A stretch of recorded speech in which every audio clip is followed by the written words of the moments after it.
এই তুমি দাঁড়াও, বলো বিজ্ঞান কাকে বলে? স্যার, বিজ্ঞান শব্দটাকে ভাঙলে পাওয়া যায় বিগ জ্ঞান, তার মানে হচ্ছে বড় জ্ঞান। সো বড় জ্ঞানকেই বিজ্ঞান বলে। না, তোমাকে দিয়ে হবে না। এই তুমি দাঁড়াও, বলো পৃথিবী আর চাঁদের মধ্যবর্তী দূরত্ব কত? Sir, 4 bench. 4 বেঞ্চ মানে? স্যার, 4 বেঞ্চ আগে আপনার মেয়ে বসে আছে। আপনার মেয়ে হচ্ছে চাঁদ, আর আমি আপনার মেয়ের পৃথিবী। দোস্ত, এসব বলিস না, গুনাহ হবে। স্যার, এখানে আমার একটা কোশ্চেন ছিল, মানুষ যদি চাঁদে বসবাস শুরু করে তাহলে তারা কি দেখে ঈদ পালন করবে?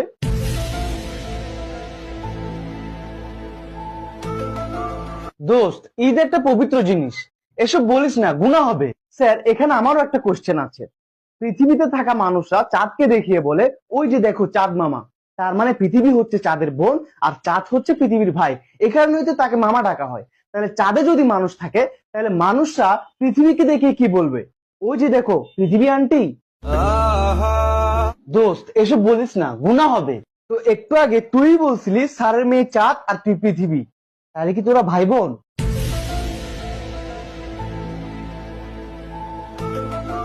তোমাদের অনেক কোশ্চেন হয়েছে, এবার আমি কোশ্চেন করব। বলো, ডাইনোসর বিলুপ্ত হওয়ার প্রধান কারণ কি?